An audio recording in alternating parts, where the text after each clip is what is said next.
Yeah, kia ora koutou and big warm welcome to you all. Thank you for coming to our panel discussion. So this is part of the series of conversations that we're having on climate change as part of our engagement on the Whakatū Nelson climate change strategy. Brief health and safety before we start. So in an event of a fire, assemble outside of cultural conversations, just file out the door. Earthquake, obviously, drop, cover and hold. Toilets, there's one in cultural conversations, which I think you've come through to get here. So if you need to go to the bathroom, feel free to use that one. Yeah, and a big thanks to Cultural Conversations and also Sublime, who bought this space and they've kindly let us use it. We've been having the conversations next door, but we found it's quite small, and it would have been quite crowded today, so we're really grateful to Sublime. Finally, big welcome to our panellists today. Thank you for joining us. So today's conversation is going to focus on private sector funding and engagement and the role that the private sector can play in taking climate action. I'm Rachel Pemberton. I'm the Climate Change Manager at Nelson City Council, and I'll be facilitating the discussion today. So this event is part, as I mentioned, of Council's engagement on the draft Whakatū Nelson climate change strategy. We're engaging on that until the 17th of April. You can read the strategy on the Shape Nelson page. We've also got a couple of hard copies, although we've got a note saying please don't take away because our printing budget is small. But if you really want a hard copy, we'll organise that for you. You can provide your feedback either by putting sticky notes up in Cultural Conversations or through the Shape Nelson page. Today we'll explore some key questions, including the challenges businesses face when implementing climate change initiatives. We'll look at examples of companies leading the way and making a real impact, and look at how we can turn climate action into business opportunities. We're really excited for this conversation, and we'll get started. So I'll introduce our wonderful panel here. So on my right, we've got Sam Ng. Sam is a social entrepreneur and technology investor committed to tackling global challenges through innovation and collaboration. With experience founding and selling companies and leading initiatives in the UN World Food Programme and UNDP, he brings a systems view to change. As an Edmund Hillary Fellow, Sam works at the intersection of emerging technology, entrepreneurship and social action, believing that lasting solutions come from collective action. Welcome, Sam.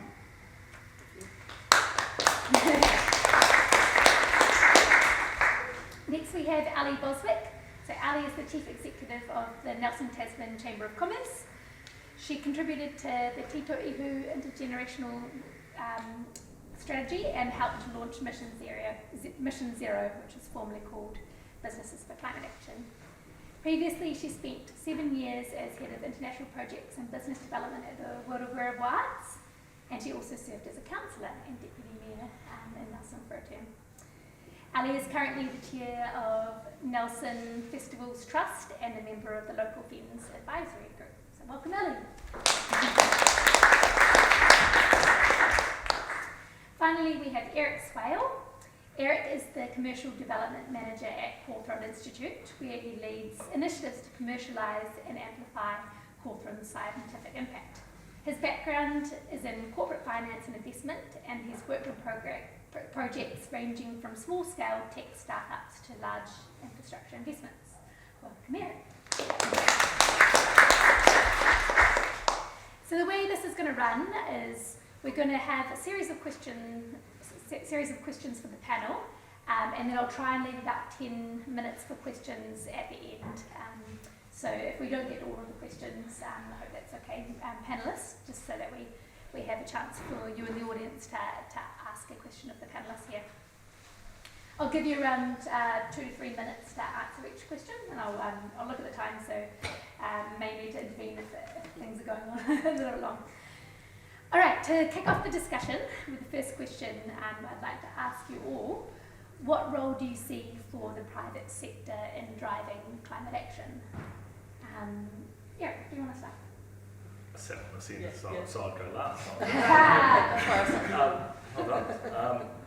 I personally think that the private sector has, and I'm going to pick up on the word drive, has the primary responsibility to drive climate change initiatives.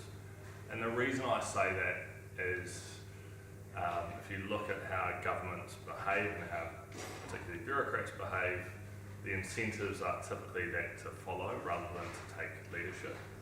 And you see where changes are being made and have been made, and I'll pick up the news from Fonterra recently, I think maybe in the last month, where Nestle is paying a premium for farmers to take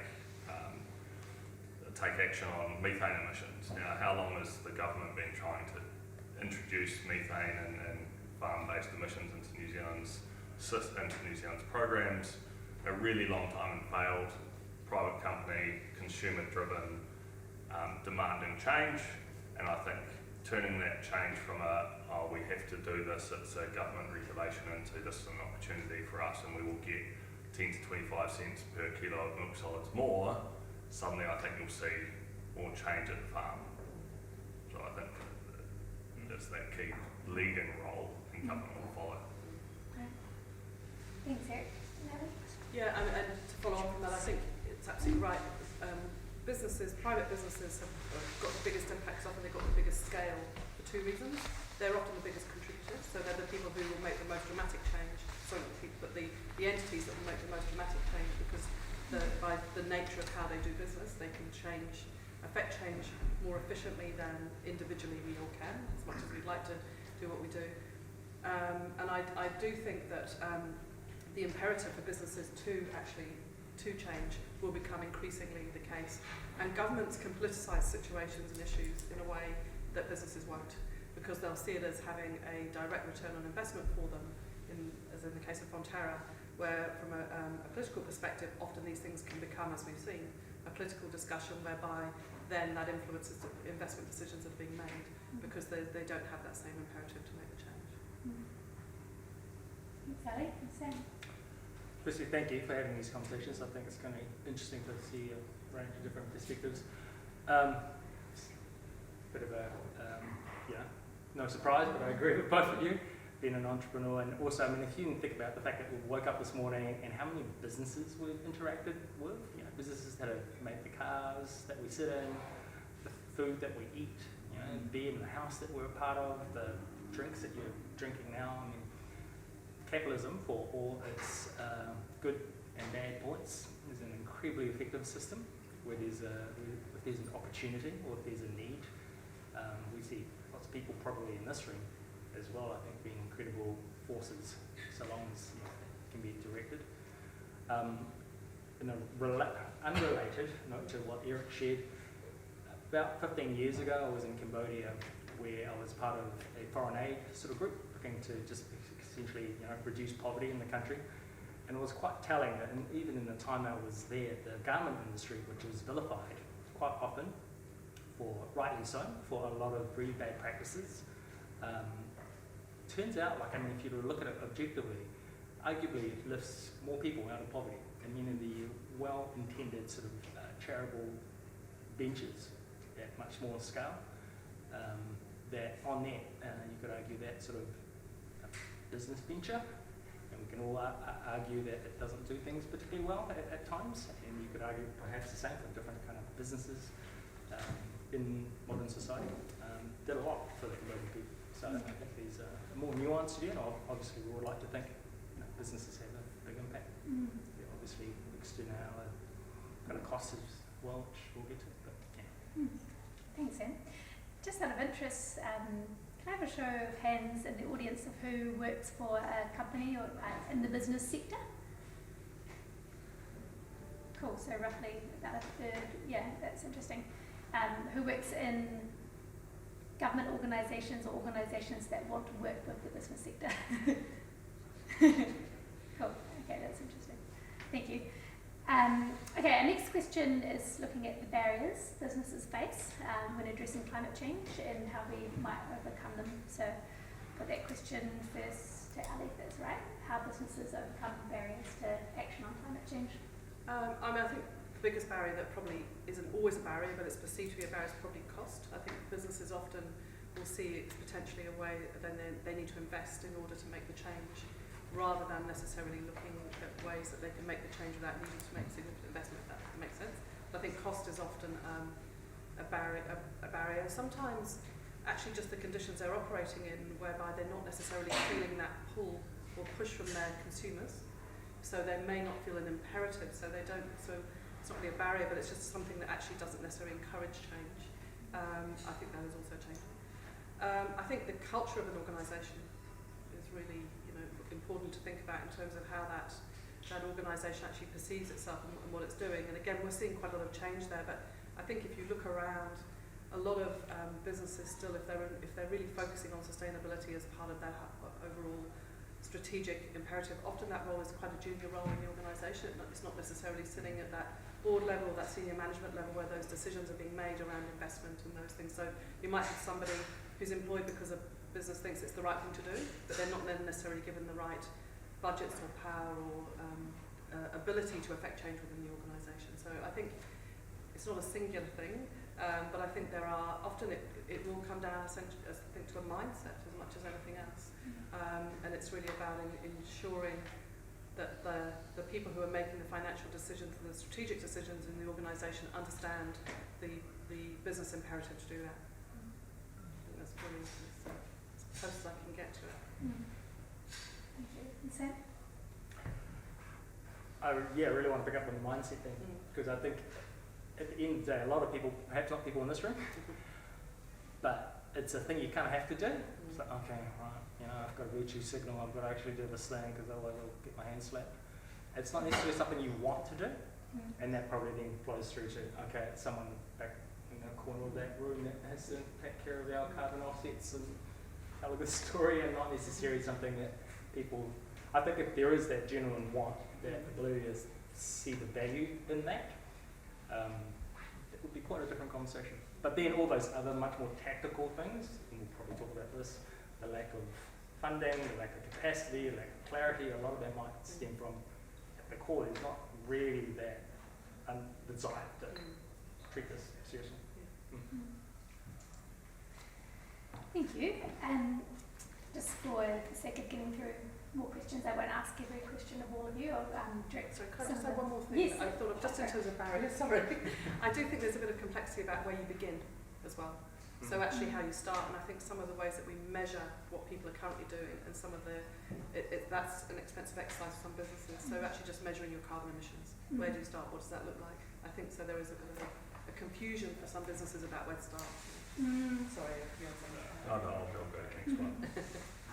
Yeah, it's interesting. We've been toying with the idea of putting together a toolkit, because there's lots of great resources out there for measuring your carbon emissions, and that makes it a relatively simple process. But I guess it does still require time and a little bit of an understanding and expertise to do that exercise. Can I just very quickly, I know this is not the perfect thing, but there was a company in Christchurch and a bunch of different companies doing it now that use your Xero accounting software as a proxy, essentially, at least an internally consistent proxy to help you assess your scope 1, 2 and 3 emissions. Again, not perhaps as accurate, but there are tools that are beginning to emerge that do that. Great. Thank you. We'll look at now at some examples of businesses taking action on climate change. So I'll put the question first to Eric. Can you share some examples, either from New Zealand or overseas, of businesses who have successfully taken action on climate change? Yeah, I can, and two come to mind, and one is a Kiwi company that saw the market opportunity, and I'm going to be really cynical, and I think that they just nailed where they could make a premium and sell their cherries for way more than normal cherries get, and they've done really well, right? New Zealand Zero is a zero emissions cherry farm, and they sell for a premium, so it's a business decision turned out really well. The other one is a company that, when I worked for Sumitomo Corporation in London, co-investor in wind farms with us, and they were one of Belgium's biggest discount retailers. And they were greening their supply chain. It was done out of virtuous principles, and they converted their massive warehouse and installed a wind turbine to create hydrogen on site and power their forklifts. They had about 150 forklifts, electrical forklifts. They converted them into hydrogen powered forklifts. And they did that for virtue reasons and for good reasons. And then I asked them, I was like, well, looking back on it now, would you do the same thing? And the answer was, actually, this is a no-brainer from a business perspective because our risk is lower because we don't have 150 batteries charging in a corner, and that's the fire risk, and we've suddenly got this massive space free, and we get much more utilisation out of our forklifts because the turnaround time is 5 minutes, not 24 hours for a battery. So what started as a good for the world thing was actually a really sound business decision that they took, and that was a really successful. So they're completely greening their forklift, 150 forklifts. Great example. Alec, can you give any examples? Yeah, there are a number of local examples. If you think of Cheer Sisters and what they're doing in terms of being a B Corp certified business, and certainly they when I first met Florence Van Dyke, something that's really stuck with me. She said when her sister asked her to come and be involved in the drinks company, she thought, I just don't want to make drinks. So from her perspective, it was always about using the production of making a consumer product to actually demonstrate what you could do in order to actually support actually a far more sustainable business process and what that could do for climate change. So she always came from that perspective, and I thought that was a really interesting thing. She wasn't, making the drinks was just a sideline for her in terms of the opportunity to demonstrate and do what she was doing. Maybe I'm not totally misquoting her, but that was essentially the essence of what she said. And certainly, just in an industry that's sort of reasonably close to my life, a number of brewers in the country have started capturing CO2 on a very small scale and then reusing it, so from the brewing process. So they're really looking at how they can reduce their carbon emissions from that process in a really small way in the scheme of it, but it's actually becoming really effective in terms of that capture and reuse of CO2 within the process. So there are sort of, I say from that sort of the small businesses that we deal with primarily, it's really good to see those ones that are actually starting to try and make a difference at the level that works for them. Thank you. Yeah, an example, Cheer Sisters, they signed up to giving us these lovely drinks at cost price, so thank you very much. They do great things. They've also investigated amazing ways of, one of their biggest issues actually was around the use of plastic, one-use plastic for wrapping pallets. So they initiated a cargo net way of transporting pallets safely, and it's like a swap cargo net program, and they were instrumental in getting that off the ground. So not only are they doing this thing for their business, but they're extending it to other business as well. Which is Great, thank you. All right, we'll move on to, unless you wanted to comment on it.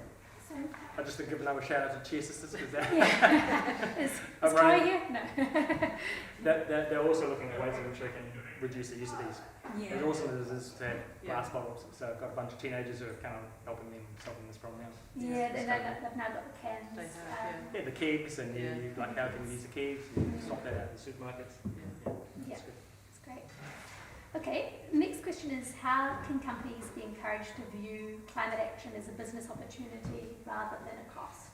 So we touched on this a little bit. Mentioned the hydrogen example, Eric, of that actually making sense from a business perspective as well as reasons for climate reasons. And I'll put this question, should start with you this time, Sam. Yeah, sure. Well, Eric stole the cherry example from Mike Casey. Which I think, it's an interesting example where it's a fairly commoditized product. How do you differentiate on cherries?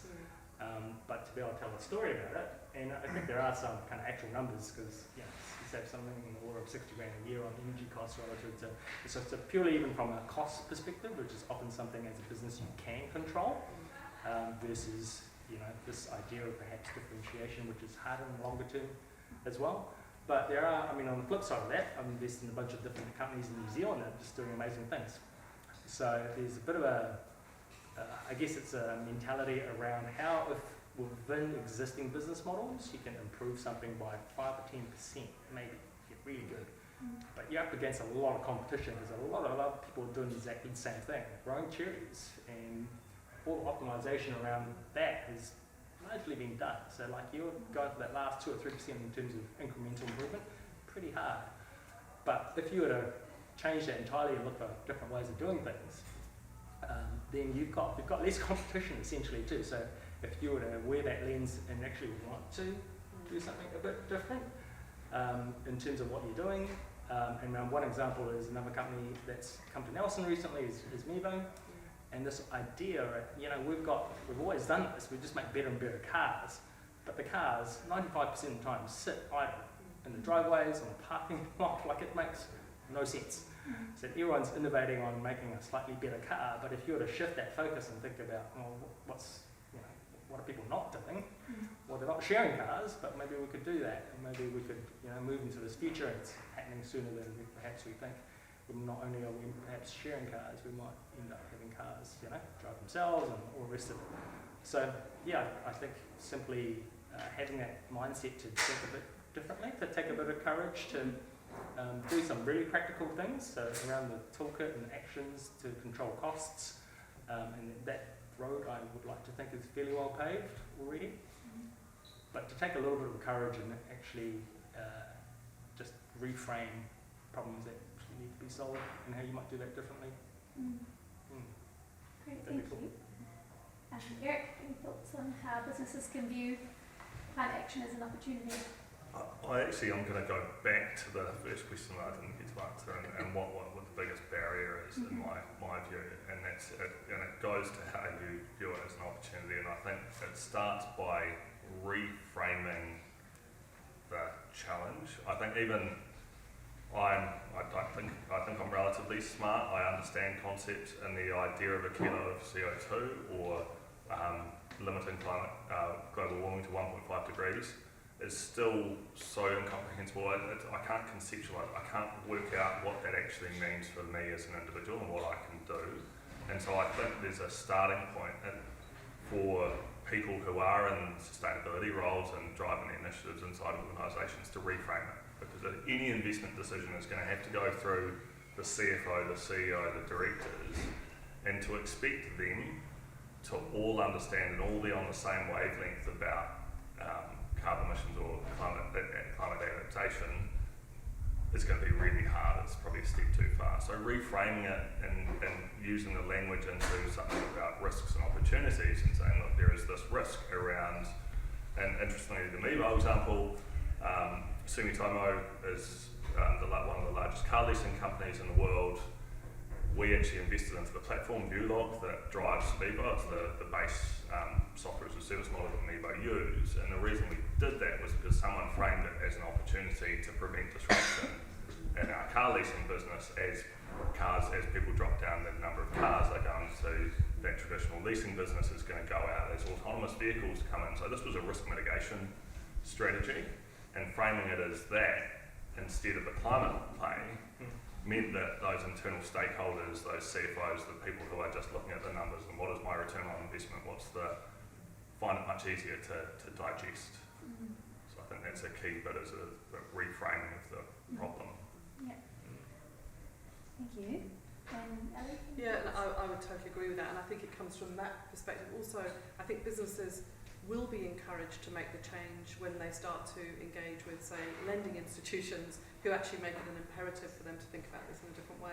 And I can see at least two people who work in financial institutions in the room, and I think it's becoming, we're hearing increasingly that for businesses who want to access funds for lending for capital, anything like that, they're going to have to go through a very rigorous process in terms of being able to access that funding, because there's an imperative based put on those financial institutions to also be able to report back to their shareholders that that's how they're operating. So it becomes a sort of a chain effect that actually at the end of the day the business has to really think about this. So while it's an encouragement, it's also going to be actually it's going to be a business imperative that if you don't actually start to look at how you operate, then certain avenues of opportunity will be shut off to you through through consumer markets who are really not interested. And I think we're seeing that increasingly. And if you look at how most people are now sort of viewing their ESG, their environmental, social and governance responsibilities, that's becoming an imperative to even to be part of an extended supply chain. And the Nestle one's a classic example. Really you're going to have to be able to be squeaky clean in that space in order to maintain those export markets or those international relationships. So I think it's sort of it'll be a way of encouraging businesses in a way that actually, if they don't, then their business is not going to be as viable. This is not a planned question, but Eric and I were having a conversation earlier about the impact of the US withdrawing from a lot of climate commitments and what that does to New Zealand's trade. So obviously we export quite a lot of products to America, but also EU is a big taker of our products as well, and they're still putting that pressure on climate and environmental integrity. So yeah, any thoughts on the global trade and whether the US kind of... How long have you got? It's a really interesting one, because I think if you think about brand New Zealand and what we're trying to do, which is high value, lower volume, and where that market is, even in the US, to some extent, and you actually look at this in the behaviours in the US around renewable energy and nature-related financial disclosures, it's the pension funds and the investors who are driving the behaviours, and their behaviours are being driven by their investors. And actually the consumers in the States, especially the markets that New Zealand companies are typically going after, still care about that. So actually government almost gets relegated to a greater or lesser extent, because at the end of the day, they're not the ones who are buying the Cheer Sisters drinks or the bad example at the moment, the Allbirds. They're not the ones who are actually buying the products and paying the premium for the drink. All right, we've got a couple more questions, and then we'll throw it out to the floor if anyone's got any questions.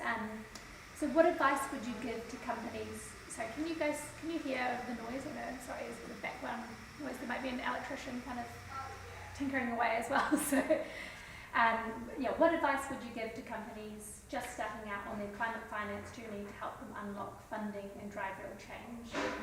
Sam, this question. Probably starting with some kind of baseline would probably help. I guess that was the earlier comment, right, about, well, what is exactly your emissions profile, where are they largely coming from, just to be able to, I think, understand where you sit. Again, from a finance perspective, if we're assuming people are going to give you money for a bunch of things that are to do with you reducing your impact on the environment, then having some kind of system would be quite useful. I know that I haven't personally used it, but the Sustainable Business Network has like a pretty good toolkit, like the quiz, the self-assessment kind of quiz.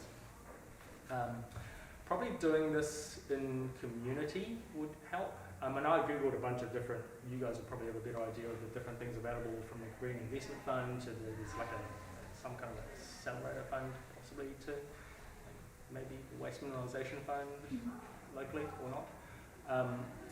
But there appear to be a few things that are out there. But to be honest, from a financing perspective, and I know obviously those green loans, but I assume those are actually more for consumers than they are for businesses. And but I think Eric, you raised a really good point. I think from the perspective of financing, this is sort of where if you start unwinding following the money, this is typically where you get a little unstuck in terms of being able to finance some of these initiatives.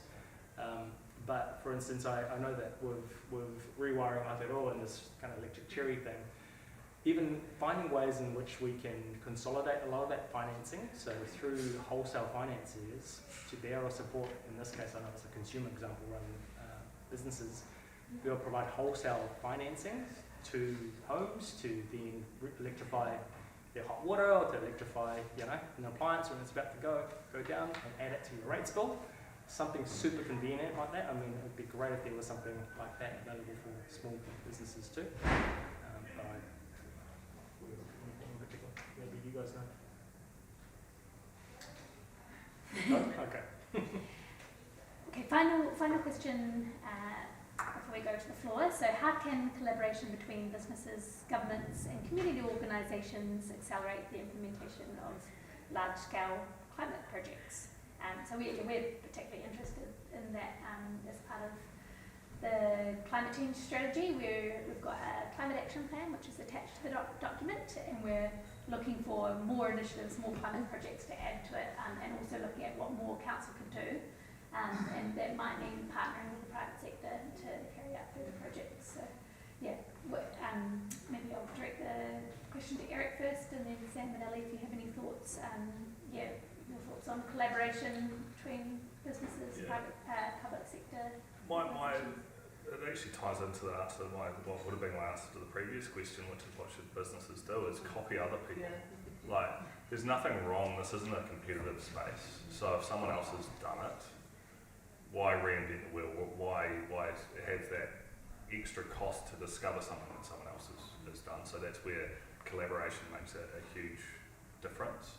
I think that, and it's a challenge we have at Cawthron. Cawthron has got so many brilliant scientists who have solutions for everything from pain relief to restoring the Tasman Bay, and what we struggle with is leadership, in terms of someone who can turn that scientific leadership, yes, I'm not questioning, or Cawthron leadership also yes, but in terms of taking these projects and putting them into action, actually the skill set quite often that you need is so diverse, and you might need engineers, and you might need planners, and you might need financiers, and someone needs to take the lead and say, this is my project, I'm going to run it. So I think that's the key to enable collaboration, but that's also really hard because someone's going to have to prioritise it, stick their head up. I do think that sharing is absolutely paramount. I think that's one of the things that in business people don't always do easily, but that idea of sort of collaboration, cooperating to compete is actually a really positive thing, so we can collectively, and I think that's a really positive thing. I think in terms of that relationship between the business community and government, central, local, often it can be a little bit fraught around certain areas, and that's often due to regulation and how that can actually impact on trying to affect change. So it's about having really honest conversations about what are the handbrakes of this happening, not to completely change everything, but actually to sort of be realistic about what can be done in the current situation without businesses incurring additional cost, or being that first mover, you know, the people who have to do it first and have to have everything authenticated in a way that governments can relax around.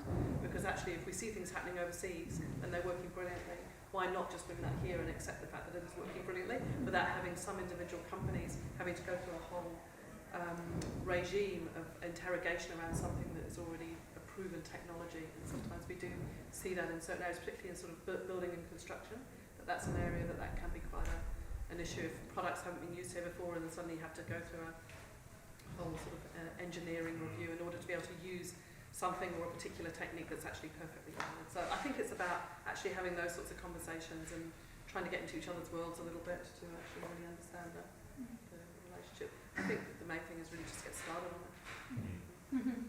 And then Moana Nui is a good example of that locally, right? In terms of, you know, Cawthron bringing the science, and some private industry companies like bringing the capacity, you know, even iwi bringing like that kind of intergenerational kind of thinking. Fortunately, government hasn't necessarily stepped in with the support, because someone needs to underwrite it. I still do wonder out loud the financing piece of this, like this, how that structure too takes on that risk, and whether or not there's a role for a bit more leverage there. But you know, some of that risk, because if, like you said, we know certain things are going to work. There just needs to be a lot more risk capital to be able to bring in much bigger forms of, you know, public capital to get that going. But, that wider public good is often really difficult to and it's been done elsewhere. Right? Yeah. We kind of know it's been done elsewhere. Okay, we might open up now to any questions from the audience. You've got one already, okay? To start off, you mentioned Nestle at the beginning, which of course is an extremely controversial company, and I still boycott anything from Nestle. I think a lot of people do. So I would suggest that maybe the real power is in consumers, because they really only changed once the boycott started and once legislation came in. So they weren't going to change their practices voluntarily, because companies are generally profit driven. That is the drive. So unless you make it expensive to do the wrong thing, or you make it legislation to stop it, that isn't. So I guess I'm arguing that it's really us that have the power to change, and that should be the focus. So I'd agree with you 100%, but I think 100% of the people don't utilise that power in a way, or exert that power in a way that affects the change quickly. But I agree, I think it is consumer driven in so many instances. Businesses will change what they're doing because they're losing custom. Yeah. Absolutely, and that's the bottom line for them. But I think it's also, it takes a lot of unified energy to do that, which is why it's a lot slower. I would argue Well, that. and companies that, Yeah. like Nestle, have actively undermined environmental. Yeah, yeah. And probably also because there's always a green premium. Yeah. So for you not to buy Nestle, like Yeah. typically it would involve a premium of some kind, which for a lot of people they can afford, but like the sheer economics of it would suggest it's quite hard unless that premium gets reduced to nothing. Yeah. So yeah, it would be a question how we might do that. Well, I mean, they reduce their costs by having child labour and things like that. So it's Yeah. yeah. Thanks, Toby.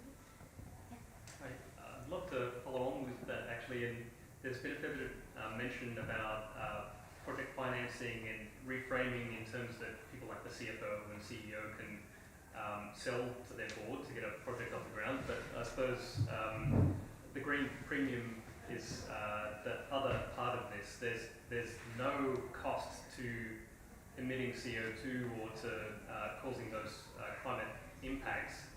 I think Europe has put in place something which is a really interesting example with their emissions trading scheme, and then to protect their onshore industries, the CBAM, the Carbon Border Adjustment Mechanism. What can we do here that might create that kind of that vacuum, help to create the business cases to support projects? Because I think overcoming, getting in place the project financing, that kind of addresses the activation energy of getting a project on the ground, but actually create a business case, you need the financials to work. What part does government or does how can we, I guess, create that vacuum? How can we create that pressure?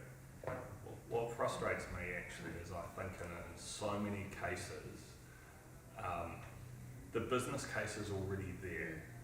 So this isn't something that you need externalities. You don't need additional costs to be loaded on to make that business case work.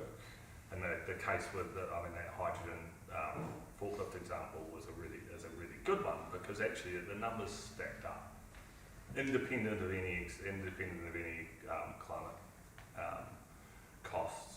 And I'm going to steal a quote from Volker, my boss, and he said that his frustration with climate change is we're all glass half empty, and the stupid thing is we've got a jug full of water sitting there, and it's just a matter of pouring it out and getting the projects up and running. So I think that there can be a focus on, okay, we need to tax more, we need to add more charges, but actually quite often a lot of the things just make good business sense anyway.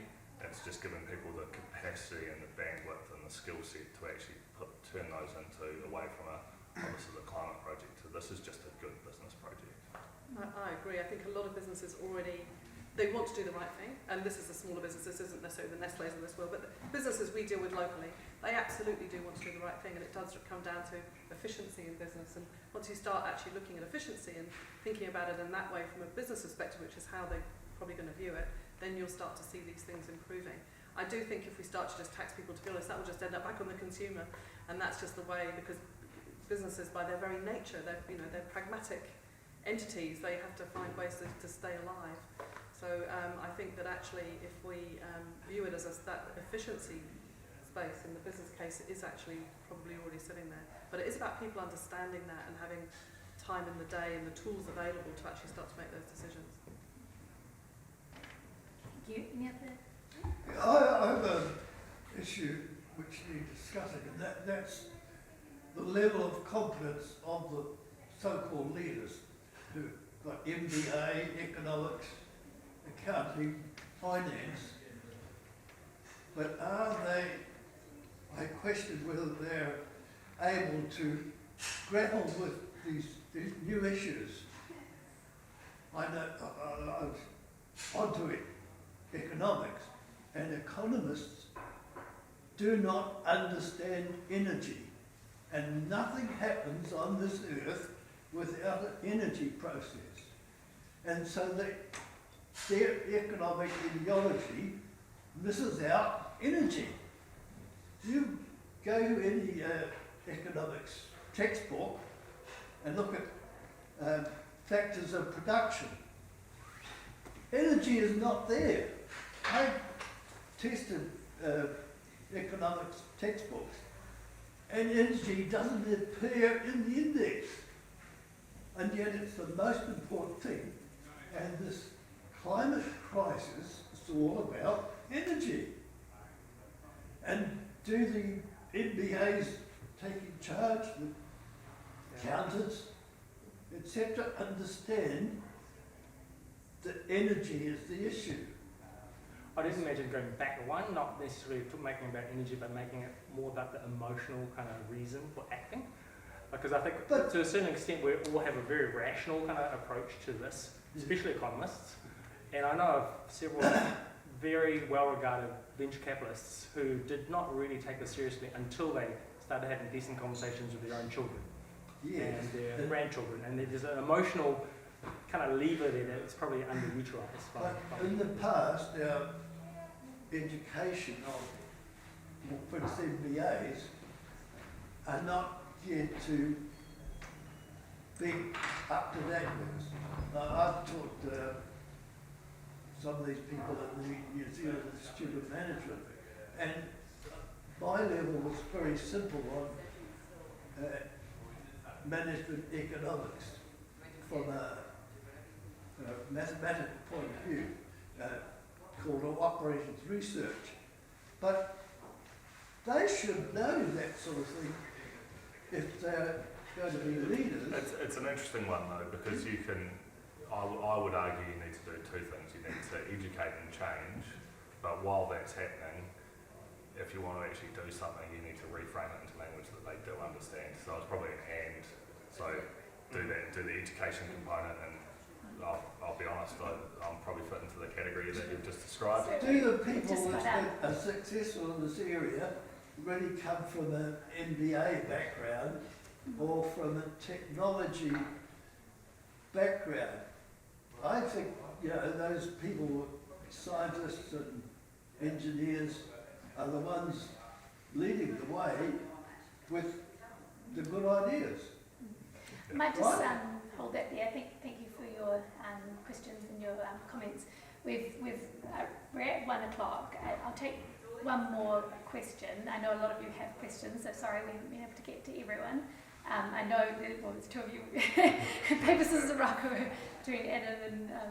I can just talk quickly because I'm one of the financiers in the room, and it's fantastic, this discussion. And I think what Eric's saying is absolutely spot on, is that you need to change the language, because whenever it comes to climate change and people or businesses putting in something, it's always based on an expense of how am I going to pay for this? What do I have to pay for this? How much is this going to cost me? As opposed to, if I do this, the upside is that I'm going to save money or I'm going to get something else out there. So, you talked about financing things. It's absolutely there. The mechanisms are already there that provide cheaper finance for sustainable options. At the moment, the market's really, really small, and it needs to grow because more businesses need to do that, because when there's more sustainable loans out there, banks can go to international markets and get cheaper capital to come to make it cheaper for everybody else. So I think the thing is that holds a lot of the businesses back that we talk to is that training up part of it, is that for so many CFOs and things like that, they are told that it's going to cost, they worry about how much it's going to cost, how much am I going to have to pay to comply, as opposed to that different rhetoric in terms of how much extra customers am I going to get from this, how much money can I save from various things. So it's so much changing that rhetoric around, because it's that real tension. I want to do the right thing, but I'm going to have to pay for it. Yeah, and it's really hard as well. Like, if I'm just putting myself into a brewer's shoes, right? To understand gas recapture and how that affects a business case, man, that's hard. I just want to make beer. But if my next door neighbour's done it and I can just copy their homework, like, brilliant. So I think there needs to be a bit of that as well, just blatant plagiarism. I'll just take Adam's question and we'll close off. If you need to go, that's absolutely fine. Feel free to do so. Yes, one last question. I think, the last 2 points here, there are two distinct perspectives. There's the entrenched business as usual, management, lean operations, they've gotten their cost to a certain point, they've gotten their consumer preferences to a certain point, they've got, everything down to, zero-sum margin, and that CapEx looks huge. And they're waiting for the energy efficiency grant, they're waiting for the market to kick them in the face, they're looking for the consumers to bail. And then there's the businesses like Chia, like New Zealand Cherry, New Zealand Zero Energy Cherry, Zero Emission Cherry, who can start the design from scratch and say, this is going to cost a lot to get it off the ground. We know the premiums there, we know the backing from this grant or this partner and this revenue stream is going to support it. So they can design businesses differently, and that's why we need I think more entrepreneurial activity, because that does show that there is opportunity to be had here. Whereas the businesses as usual, they're looking at scope 3 emissions and going, I just can't, it's so hard. Any final comments from panel before we close up? Any responses to Adam's? All I'll say probably is just that in so many conversations that we're having through the Chamber of Commerce at the moment, this is a point of conversation. So it's something that is very much becoming part of daily discussion, and it is around the efficiencies, it's around making sure that actually we see this as the opportunity and not the cost. And we've had several economic briefings recently actually, and it has been literally top of the list every single time we've talked about it.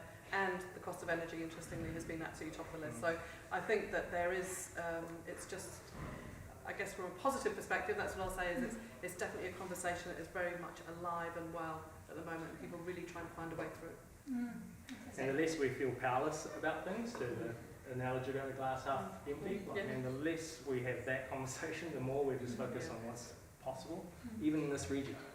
I think, to Adam's point, there's a lot of potential for us to disrupt and to reimagine things, because we're not encumbered by some of that legacy thinking. The better, but we have to get beyond the it's too hard mentality. Any closing remarks from you? I just think it's, again, community, right? It's a really big cost to, and outside lots of people's skill set to do these initiatives. So if you've done one or someone else, someone else has done one, share them. It's a pretty competitive space, really. Compete on other stuff. Yeah. Great, okay, we'll close off there. Thank you so much for coming and listening and for your comments and questions. And thank you, Sam, Ali and Eric, for joining the panel and sharing your expertise with us. And please come along to, we've got more climate conversations to come, and make a submission on the climate change strategy. Thank you.